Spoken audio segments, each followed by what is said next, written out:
Una de las mejores razones que puede tener uno para meterse a médico es la de ayudar a la gente.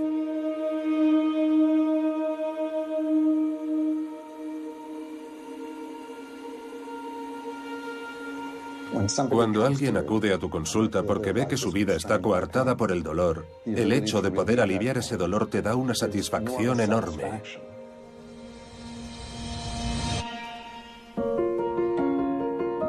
La única diferencia que existe entre usted y el camello de la esquina es el título de doctor. Cuando vas al médico es para resolver un problema que tienes, y eso no es lo que hacía Hurwitz. De repente imputaron a un prestigioso médico especializado en el tratamiento del dolor como si se tratase de un camello. Él creía que sus pacientes estaban sufriendo de veras. A mí me devolvió la vida. El doctor Hurwitz tiene un montón de pacientes que se encuentran perfectamente, pero también hay 2 que han fallecido. Es un demonio. Con todo lo que le ha hecho a mi familia y a las demás familias. Su nombre no paraba de salir a colación, y ahí fue cuando intuimos que estaba pasando algo más gordo. La oxicodona es el analgésico opiáceo más vendido en Estados Unidos. Pero también es una sustancia mortal y altamente adictiva. El dolor ha dejado de ser una fatalidad. Es una droga que puede ser un ángel de la muerte o un ángel de la vida, depende de cómo se use. Nunca había visto nada parecido a la investigación de Hurwitz. Nunca pensé que fuera culpable de las cosas de las que le acusaba el gobierno. Que vaya a la silla eléctrica. Las acusaciones vertidas contra el Dr. Hurwitz apuntan a un traficante despiadado y mortal.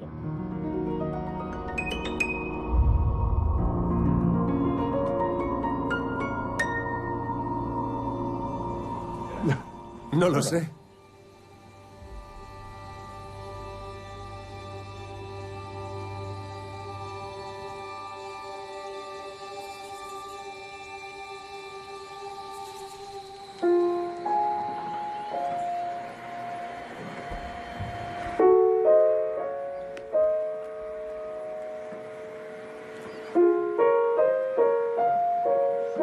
Me encanta esta pieza.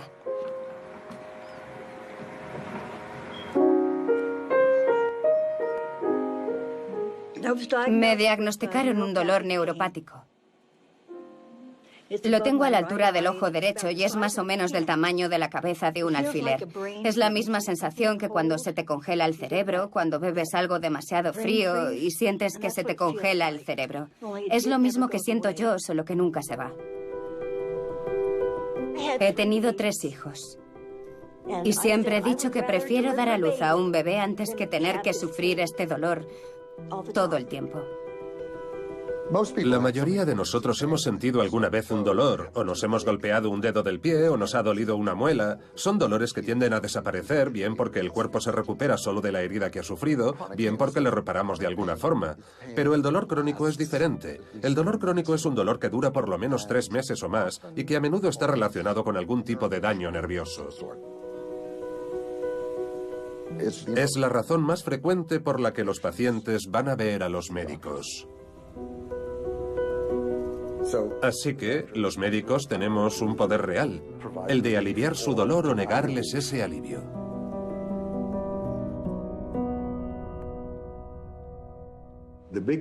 El gran problema al que se enfrenta un médico es que hay toda clase de tecnologías para diagnosticar las enfermedades, la resonancia magnética, el escáner, pero no disponemos de ningún test que demuestre que alguien está sufriendo un dolor.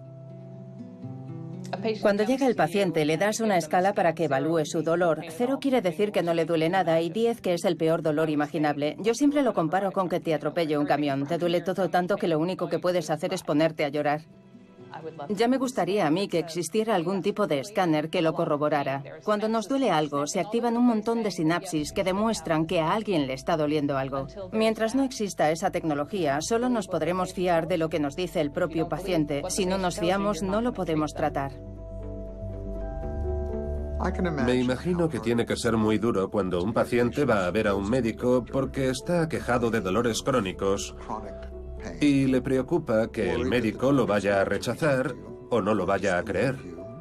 A mí, desde luego, no me gustaría que me trataran así. Llegué a un punto en el que ya nada me aliviaba el dolor y le dije a mi marido, hay que hacer algo. Nunca había tenido calidad de vida. Hacía lo que podía por convivir con el dolor, pero ya no podía más.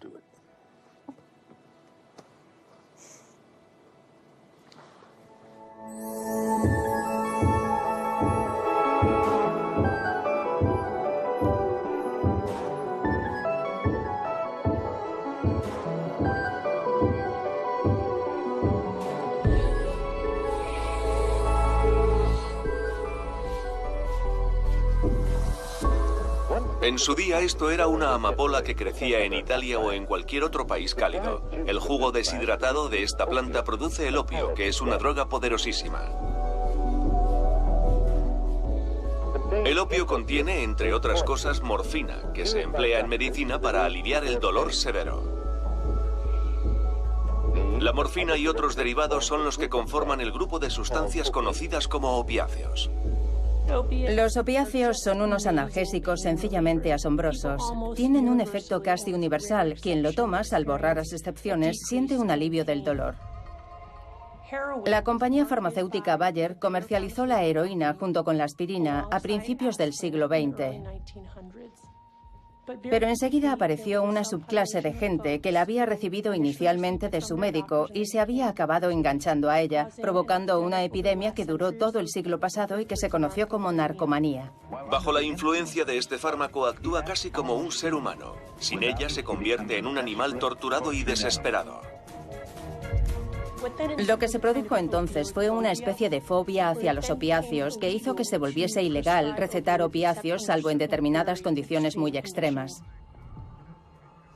Cuando empecé a ejercer la medicina, había toda una categoría de pacientes a los que me daba miedo ver entrar en mi consulta. Eran los que sufrían dolores crónicos. Yo pensaba que no podía hacer nada por ayudarlos. En la Facultad de Medicina te enseñan que si recetas un opiáceo, puedes tratar a un paciente posoperatorio durante 1 o 2 días a lo sumo. Si estás seguro de que el paciente se va a morir, lo puedes tratar durante 2 o 3 semanas. Pero si piensas que va a sobrevivir, no lo puedes tratar con opiáceos. La adicción a las drogas conduce a una vida degradante de prostitución. A estas alturas de la historia, llevamos unos 100 años de propaganda contra las drogas. Hay que acabar con el alcohol. Marihuana, la hierba ardiente que echa sus raíces en el infierno. Vale, por última vez, esto es lo que te hacen las drogas. Esa idea de que las drogas son malas, sin matices, es una idea que ha calado en la opinión pública. Es fácil pintar a esos pacientes como si fueran drogadictos.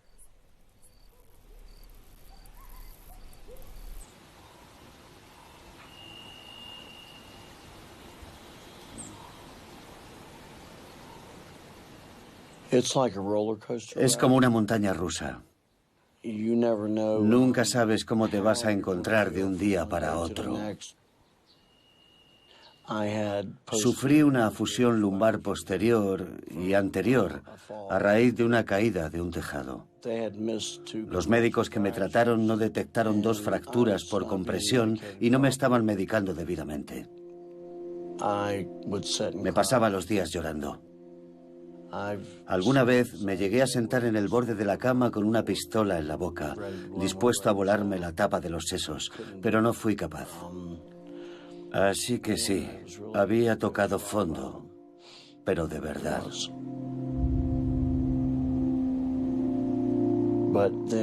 Hasta que un médico se apiadó de mí, me miró y me dijo: Brett, hay luz al final del túnel.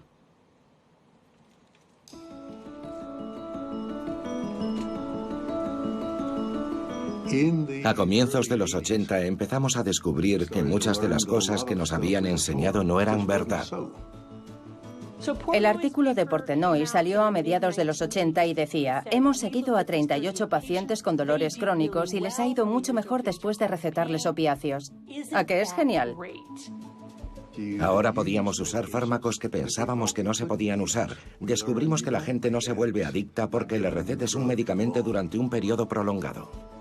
La nueva literatura especializada sugería más bien que los adictos nacen, no se hacen, y que hay factores genéticos en 1 de cada 20 personas que hacen que ciertas sustancias les afecten de otra forma que al resto de la población. Y el otro punto, otro de los aspectos importantes de su estudio, es que no hay dosis demasiado altas. Es una idea clave. La idea es que si una sustancia funciona durante una temporada y luego deja de surtir efecto, no hay que tener miedo de aumentar la dosis. No hay que tenerle fobia a los opiáceos. Los médicos más intrépidos dijeron, ¿sabéis qué? No estamos ayudando lo suficiente a estas personas. Hay que liberalizar el uso de los opiáceos en los casos donde los dolores son tremendos, devastadores. Cuando leí esos estudios pensé, caray, o sea que estamos en una nueva era. Pero me equivoqué.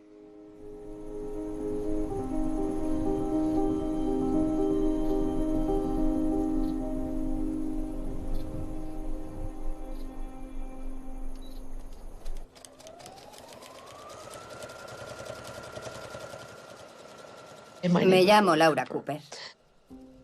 Soy abogada. Me diagnosticaron una versión severa y fulminante de la esclerosis múltiple. Y al cabo de 6 semanas ya tenía que ir en silla de ruedas. Además tenía dificultades respiratorias y francamente los médicos no me creían. Nunca habían visto nada igual en un cuadro de esclerosis múltiple, así que no me creían. Tenía broncas todo el tiempo con el personal que me estaba tratando, en Georgetown. Más o menos me estaban tratando como si tuviera problemas mentales, más que neurológicos. Todas las personas con las que hablaba me decían que Billy, además de ser brillante, era el único médico del país que podía resolver esta clase de problemas. Dadas las circunstancias, no había casi nadie que estuviera dispuesto o que fuese capaz de cuidar de los pacientes a los que estaba tratando, porque yo estaba usando los fármacos de una manera, digamos, innovadora, y la mayoría de los médicos no tenía experiencia en ese campo. Recuerdo que pasaba horas enteras sentado a mi lado, observándome, hablando conmigo, hojeando mi historial médico. Me daba inyecciones de opiáceos cuando tocaba y enseguida me sentía mejor. No es fácil prever cómo va a reaccionar un paciente dado a una dosis dada de un medicamento dado, así que seguí una estrategia general conocida como análisis volumétrico, que consiste en ajustar la dosis hasta que funcione.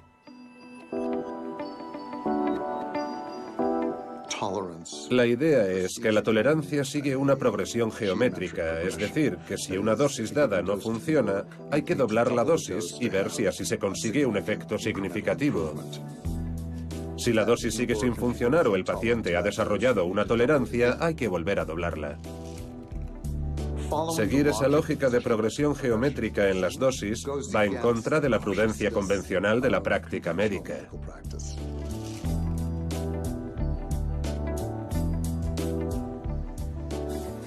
El doctor Horvitz se quería asegurar de que tu dolor estaba controlado. Con él sentía que me podía abrir, contarle mis penas. Daba la impresión de ser alguien comprensivo, por así decirlo. Me estaba recetando medicamentos a mansalva. A cada consulta me firmaba 4 recetas de 400 comprimidos de 80 miligramos de oxicodona. Y además 10 ampollas de oxicodona líquida y 800 comprimidos de hidromorfona, o sea, 400 por receta. El cóctel me embotaba y me podía sentir normal. Y me decía, esto es la pera, ¿puedo conseguir más? En muchos casos, la cantidad de pastillas que recetaba era realmente alta. Creo que la dosis media que manejaba en mi consulta estaba en torno a entre 2 y 3 gramos de morfina al día. Si los tomas en pastillas de 30 miligramos, esos son 70 pastillas al día. Todavía me acuerdo perfectamente de salir de la consulta pensando, ¡qué pasada! Este tío es lo más. Me había tocado la puta lotería. Un distribuidor mayorista de medicamentos ha denunciado a esta farmacia familiar ante la DEA, la Administración para el Control de Drogas, porque estaba encargando cantidades anómalas de narcóticos. Cuando los agentes de la DEA entraron en la farmacia, descubrieron que el farmacéutico estaba manejando el 80% de las recetas del Dr. Hurwitz. El Colegio de Médicos de Virginia lo ha inhabilitado, alegando que la prescripción de narcóticos puede haber causado 2 muertes y plantea una amenaza de sobredosis a sus demás pacientes. El Dr. Hurwitz asegura que la mujer se suicidó y el hombre murió de una hemorragia interna. Se produjo alguna muerte relacionada con mis prácticas y con mi forma no convencional de extender las recetas, y para mucha gente las palabras muerte y no convencional bastan por sí solas para llegar a la conclusión de que debería ir a la cárcel. Los estupefacientes son una muleta, no ayudan a resolver el fondo del problema. A un paciente le recetó usted 24.690 pastillas a lo largo de 12 meses. A otro paciente 81.584 a lo largo de 19 meses. Parece que con esto bastaría para sedar a un ejército entero.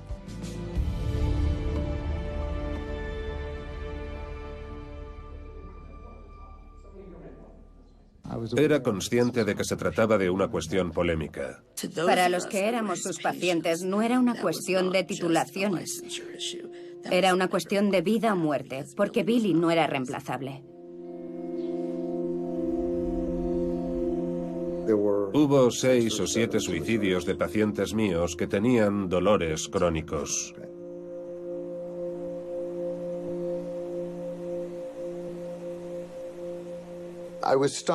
Me sorprendió lo poco que sabían las autoridades de este aspecto concreto de la práctica médica. No creo que haga falta ser un genio para darse cuenta de que era una dosis excesiva. La típica declaración era: si yo tomara todo eso estaría muerto, y no cabe duda de que es cierto. Si tomas una dosis lo bastante alta de un fármaco dado y no tienes tolerancia, te puedes morir. Pero insisto, un paciente que está acostumbrado a tomar esas dosis tan altas está protegido porque ya ha desarrollado una tolerancia elevada. Algunos de los especialistas más importantes en dolor dicen que el Dr. Hurwitz tiene razón. Ningún médico o agente del gobierno ni nadie puede fijarse sin más en el número de pastillas que está tomando un paciente y llegar a una conclusión sobre si esa dosis de medicación es excesiva o no.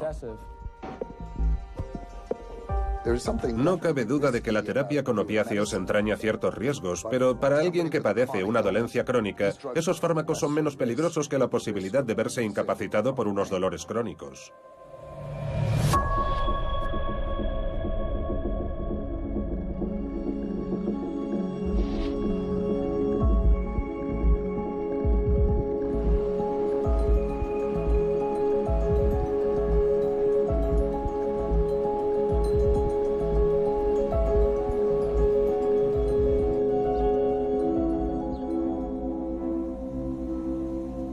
Mi consulta estaba en un bloque de apartamentos en McLean, Virginia.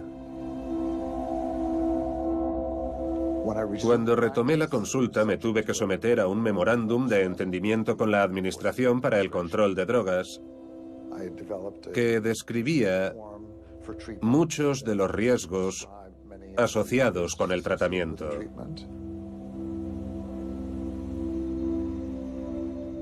El Dr. Hurwitz nunca admitía a un paciente del que no pensara sinceramente que tenía una razón válida para estar sufriendo de manera crónica, además de una documentación que lo acreditase.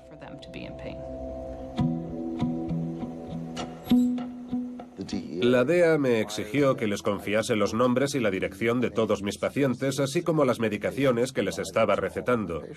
Y lo cierto es que lo hice escrupulosamente. Tenía un sistema de registro informático que generaba una lista de todos los medicamentos que había recetado. Así me cubría las espaldas.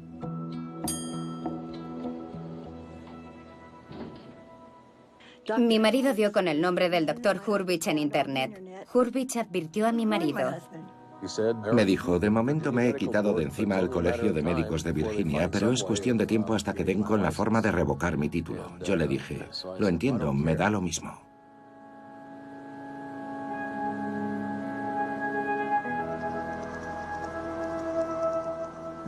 Así que le pasé su historial médico. Lo leyó detenidamente y me dijo: Vale, parece que ha probado todas las terapias a su alcance menos esta, así que la vamos a probar. Y probó a medicarse con hidromorfona. Recuerdo que estábamos dando una vuelta por Washington DC y me apoyé contra un árbol y... Se echó a llorar. Sí. Y yo me dije, Dios mío, le han vuelto los dolores. Sí, le dije, cariño. ¿Por qué lloras? Porque ya no me duele. Estaba llorando porque ya no le dolía.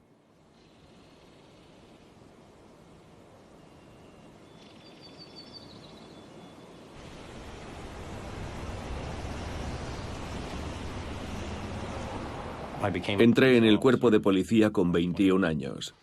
Se podría decir que me metí en el mundo de las drogas, solo que del lado de la ley.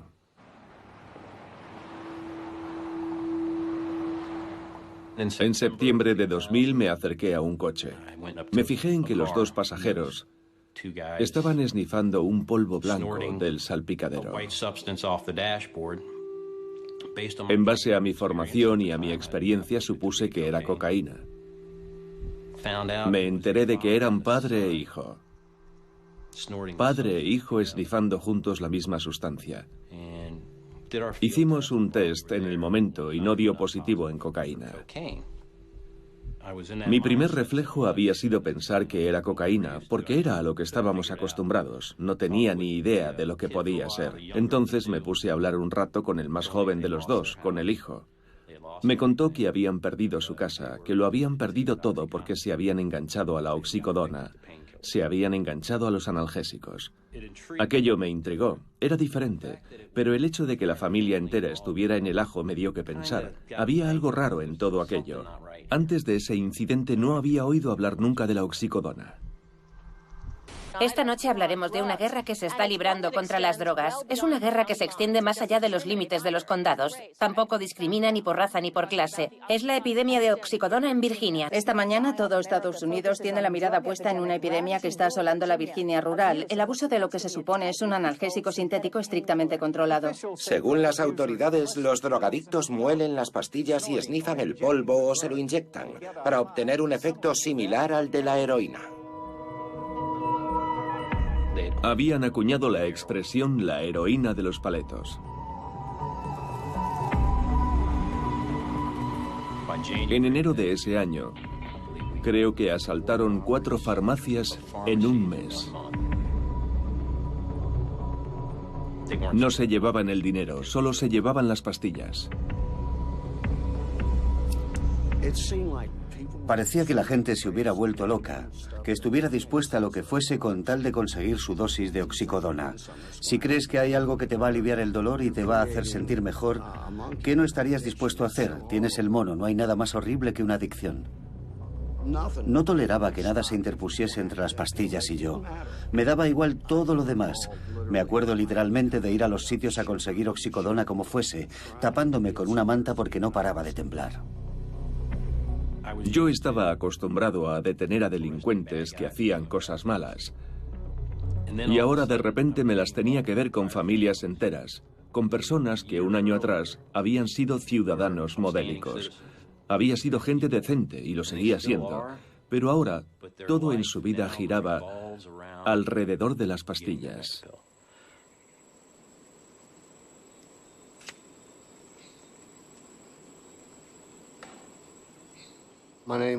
Me llamo Paul Nye. Mi mujer se llamaba Mary. Cuando la conocí era una mujer rebosante de energía. Y hacíamos toda clase de cosas juntos. Nos íbamos de acampada, íbamos a nadar a la playa. Nuestra luna de miel fue en Hawái. La verdad es que era un matrimonio perfecto. Un día, por lo visto, tuvo una caída en un supermercado mientras estaba haciendo la cola para pagar. Hasta donde yo sé no hay ningún registro médico, ni rayos X, ni resonancias magnéticas, ni otra prueba concluyente de que tuviera un problema. Decía que le dolía la zona lumbar. A veces lo describía como un dolor severo y otras veces como tolerable. Es difícil cuantificar el dolor de otra persona. Fue a ver al doctor Hurwitz, que en su primera consulta le dio una cantidad demencial de oxicodona. Creo que le dio 200 comprimidos de oxicodona la primera vez que la vio. A las 2 semanas probablemente dobló la dosis. 2 semanas después le estaba dando el cuádruple. Un día, a finales de 2001, nos convocaron a Mary y a mí del Departamento de Recursos Humanos de mi trabajo.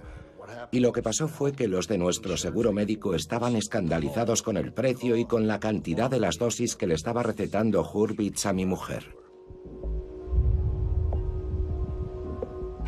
Llamé al doctor Hurwitz y le expresé mi preocupación, pero él se mantuvo en sus 13. Dijo que esa era la única manera de curar el dolor, que esas dosis tan altas de opiáceos eran lo normal y que todo iba a salir bien. Le dije a Mary, oye, hay que parar esto. No creo que esto vaya a resolver tu problema.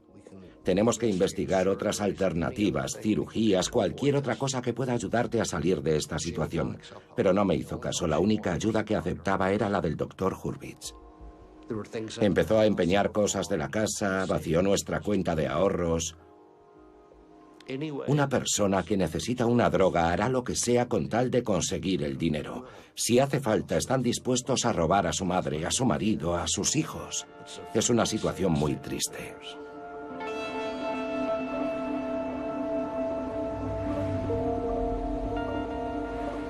En todas partes se estaban cometiendo delitos directamente relacionados con la oxicodona. ¿De quién es la culpa? Es la droga que más rápido está creciendo en Estados Unidos, la oxicodona. Desde 1996, las recetas médicas se han multiplicado por 20. Se produjo un cambio de mentalidad. Las compañías farmacéuticas empezaron a presionar a los médicos para que recetasen opiáceos con generosidad. Hay pacientes que pueden tenerles miedo porque los perciben como adictivos, pero nada más lejos de la realidad. Las grandes compañías farmacéuticas lanzaron campañas publicitarias con imágenes de pacientes a los que les iba de maravilla. ¿Quieres saber lo que se siente cuando no te duele nada? Prueba este medicamento. Solo en el año pasado, la farmacéutica Purdue vendió oxicodona por valor de 1.600 millones de dólares. Si lo vemos desde el punto de vista de las compañías farmacéuticas, lo que más les interesa es que los médicos receten más opiáceos y durante periodos más prolongados. Respaldaron el estudio de Portenoy, que inicialmente era un pequeño estudio sin pretensiones, pero que fue ganando influencia entre los médicos y que demostraba que el riesgo de que los pacientes se volvieran adictos era muy bajo. De esta forma, mientras que antes no te recetaban un opiáceo, por ejemplo, para sacarte una muela del juicio, ahora te recetaban opiáceos por un tubo hasta para tratar dolencias relativamente benignas.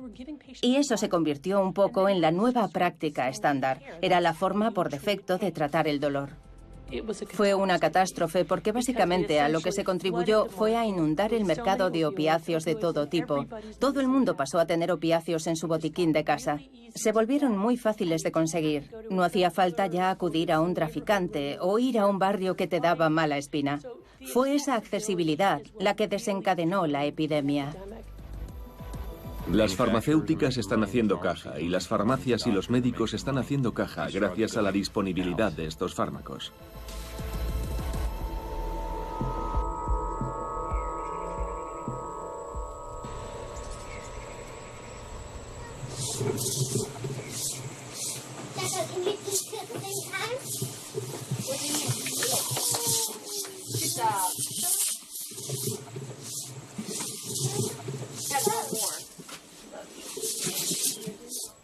Mi marido, Rob, había estado metido en el mundo de la droga desde los 12 años o así.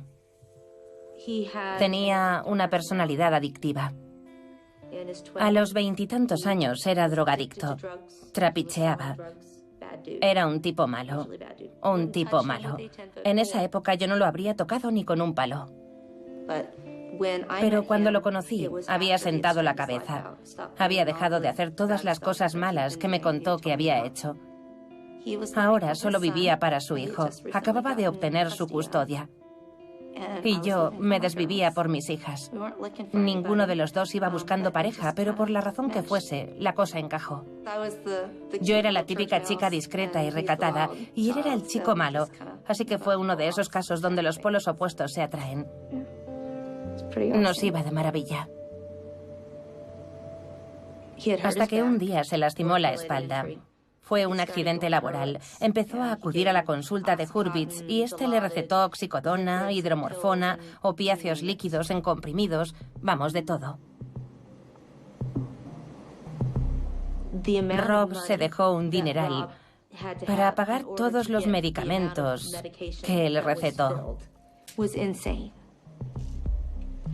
Me dijo que en un periodo de 6 meses se había gastado $30.000 solo en la medicación que le había recetado Hurwitz.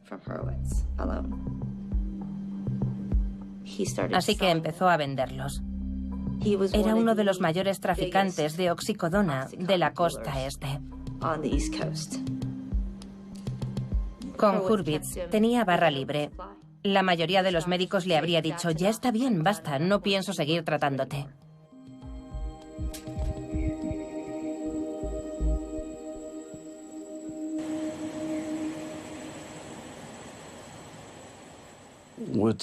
Con las cantidades que te recetaba era imposible que alguien sin ingresos se lo pudiera costear. Así que acababas haciendo cosas ilegales.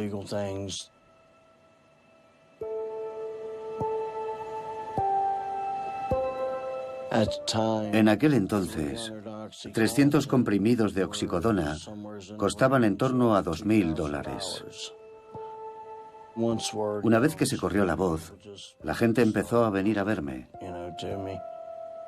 Y llegó un punto en el que no salía de casa por menos de $1.000. Iba a todas partes con entre $2.000 y $20.000 en efectivo, hasta tal punto que tenía que llevar riñonera. El dinero no me cabía en los bolsillos, literalmente iba oliendo a dinero. Le preguntamos a nuestros superiores cómo pensaban atajar el tráfico de pastillas y resolver el problema de raíz. Ahí fue cuando nos dieron luz verde para abordarlo de frente.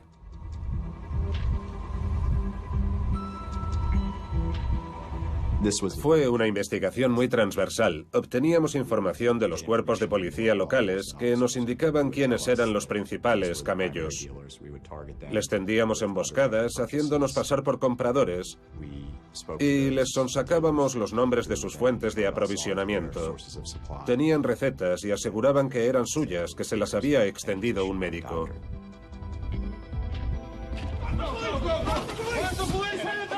Siempre ha habido problemas con el abuso de drogas y siempre los habrá.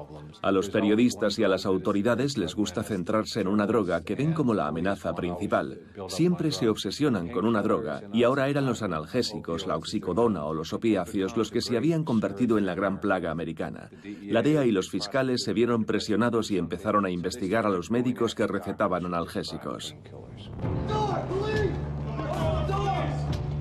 Estos médicos están acusados de recetar potentes analgésicos a discreción. Se están centrando en los médicos supuestamente profesionales que recetan altas cantidades de analgésicos. Estos medicamentos en concreto han acabado en las manos equivocadas. Son un agente de muerte y un agente de adicción.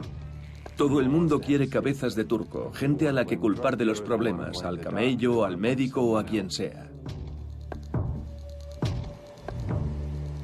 Me dijo, mi mujer me ha dicho que vamos a acabar en Chirona, que por tu culpa yo voy a acabar en Chirona. Y entonces me dije, ya está, si me dice esto es porque me va a mandar a la mierda. Pues bien, en vez de esto el tío va y me vuelve a recetar un porrón de pastillas y salgo de la consulta con otras 1.600 pastillas, con 4 recetas de 400 pastillas cada una. Es un tío súper listo, sabía que le estaba mintiendo y no le importaba un carajo. Vinieron a casa el 3 de junio de 2002, o sea, 4 días antes del 7º cumpleaños de mi hijo.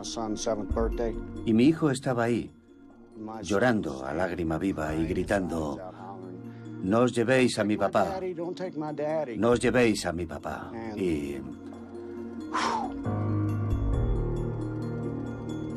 supe que estaba acabado, supe que había llegado el momento de pagar por todo lo que había hecho. Hemos convocado esta rueda de prensa para anunciar la imputación y detención preventiva del Dr. William Hurwitz de McLean, Virginia, que ha sido acusado de tráfico a gran escala de oxicodona y otros poderosos fármacos con receta. Las acusaciones vertidas contra el Dr. Hurwitz apuntan a un traficante despiadado y mortal.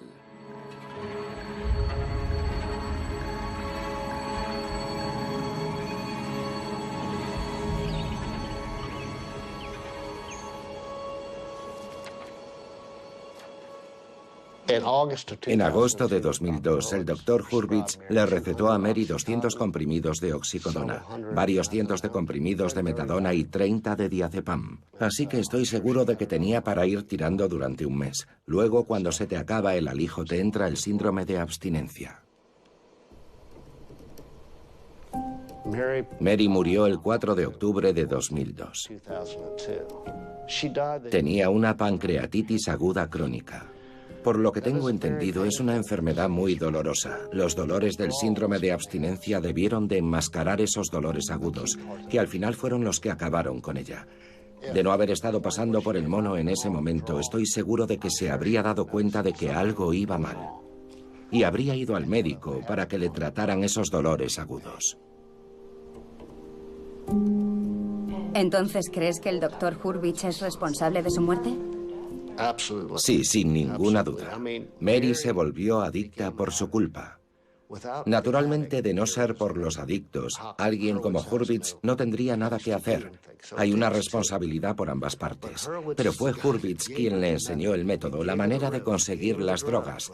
De no ser por Hurwitz, ¿habría encontrado a otro médico que le hubiera recetado todas esas pastillas? Yo lo dudo.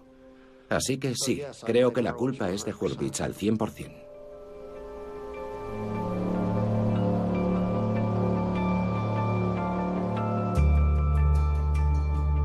Asistí al juicio a Hurwitz y la fiscalía sacó toda la artillería pesada.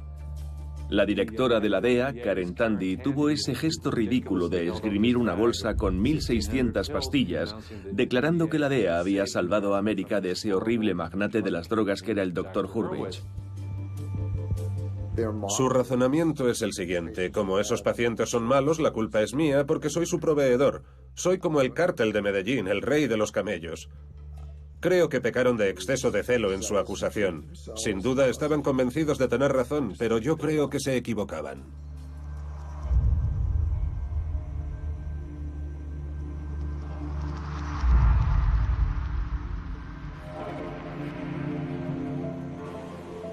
Creo que esa visión maniquea y moralista de la medicina es contraproducente para la profesión.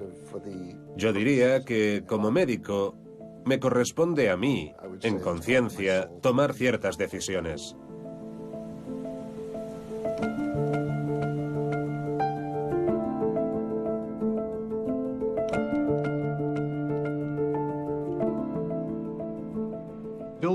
Conocí a Billy después del juicio.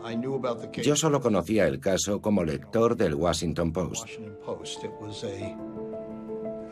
Fue un caso que tuvo bastante cobertura mediática en la zona de Washington, D.C. Y llegué rápidamente a la conclusión de que el primer juicio había sido una chapuza. No era uno de esos casos en los que un médico se ha estado lucrando a base de extender recetas, o como en otros casos intercambiando sexo por recetas, o cualquier otro tipo de comportamiento lamentable. Nada de eso. Había habido tantos errores de procedimiento en el primer juicio como para sobreseer 5 juicios.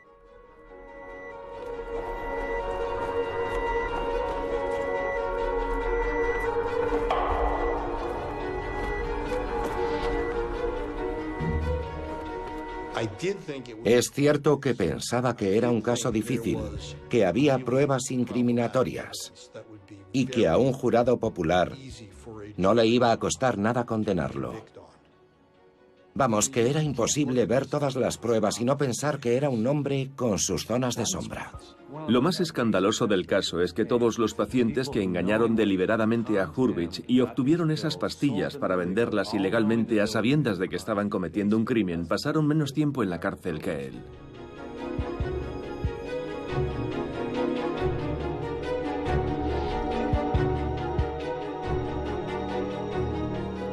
Cuando te enfrentas a una pena de 20 años de cárcel y tienes a un hijo de 6 o 7 años esperándote en casa, estás dispuesto a declarar cualquier cosa que te pidan, siempre y cuando sea la verdad.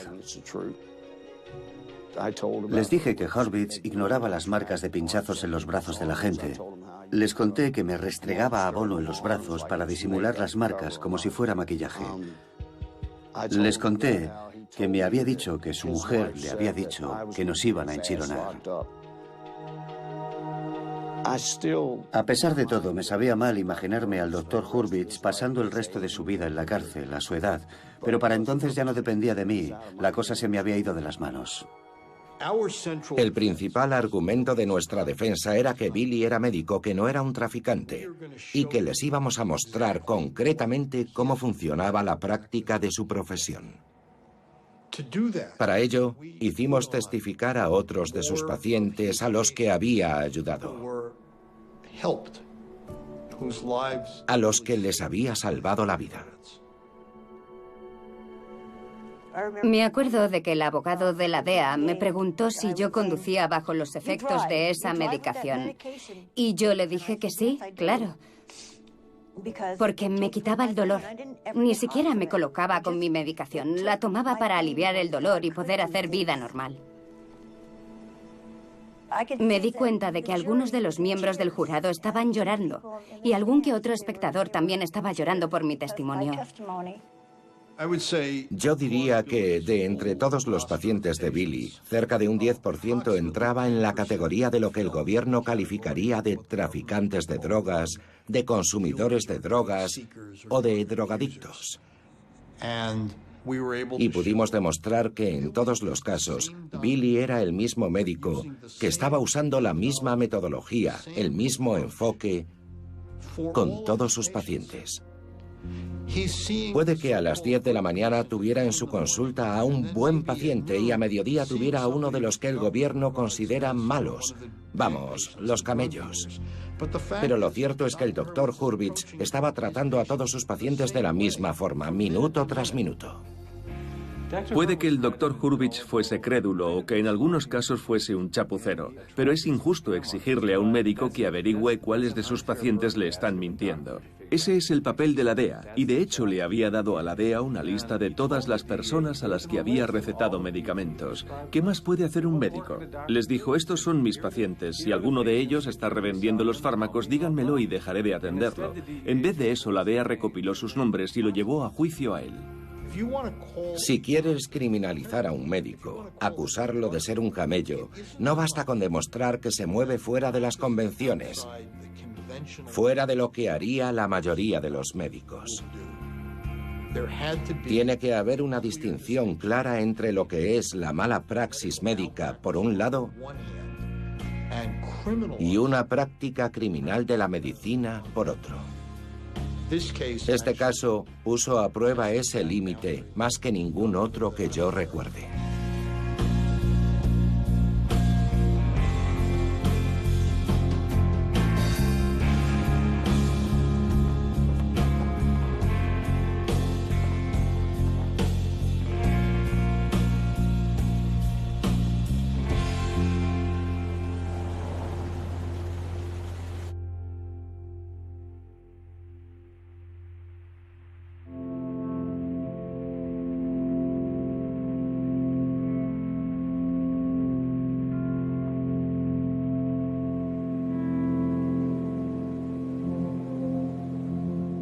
Me han echado de todas las salas de urgencias. Y el personal siempre se encara con mi marido porque les dice, no me pienso ir de aquí hasta que no hagan algo para aliviarle el dolor a mi mujer. Al llegar veo a las enfermeras que le susurran al médico, ya ha estado aquí el otro día. Y mi marido dice, mi mujer estuvo aquí el otro día, pero sigue teniendo los mismos dolores.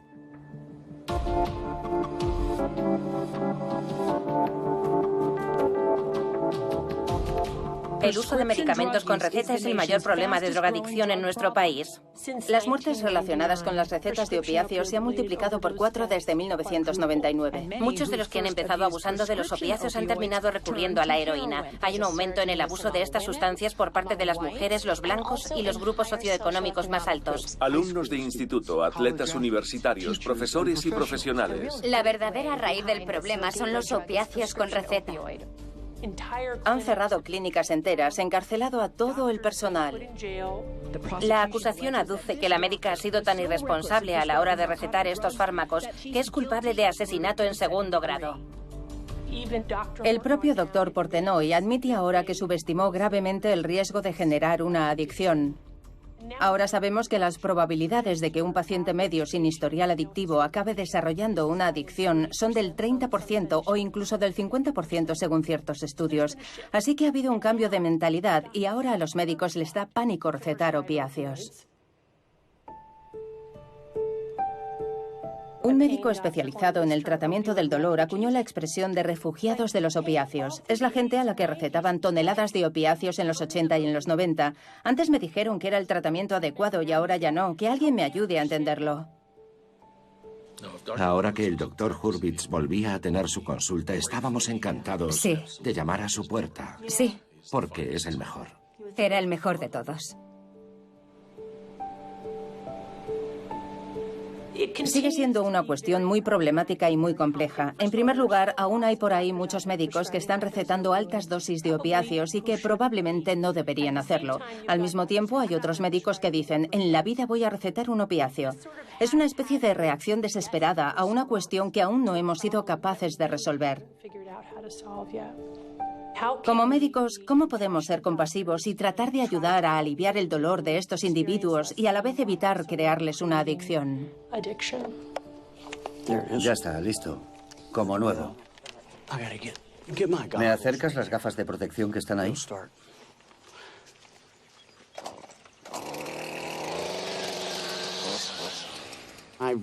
Hace unos 55 o 60 días que lo he dejado.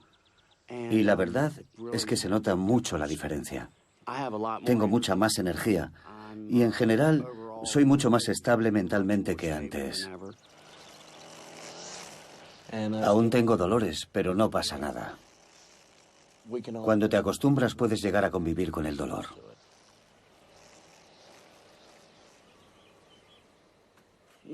Este es mi hijo Evan. Está muy enfadado. Muy resentido conmigo. Se ha ido de casa, pero creo que tarde o temprano vendrá a verme y me dirá, hola papá, ahora me encuentro mucho mejor. Creo que un día de estos nos vamos a reconciliar. Eso espero, porque lo echo mucho de menos. Mucho. Estoy contento por todas las familias cuya vida hemos cambiado. Pero no sé si el doctor Hurwitz llegó a ser consciente del daño que causó a tantos cientos de personas.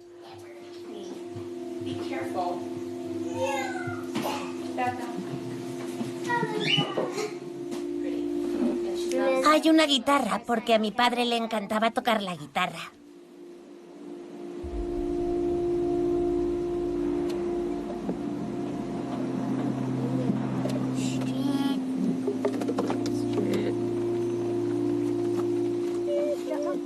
Era un sufrimiento constante.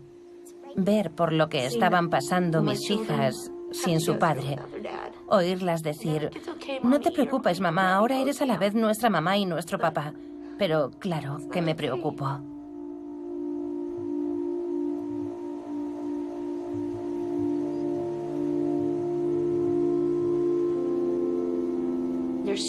Hay tanta gente que sufre. No son solo camellos. También son madres, padres. Es todo mucho más complicado y ambiguo de lo que parece. Así es la vida de la gente. Y es una de las razones por las que he tenido que aprender a perdonar a Hurwitz. Porque en la vida nada es o blanco o negro.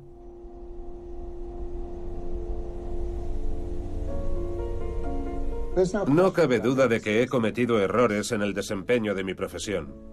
Podría mencionar muchas decisiones que tomé sobre ciertos pacientes, casos específicos en los que podría haber dicho, con este no hay nada que hacer, adiós. Pero no soy de los que se recrean en el pasado.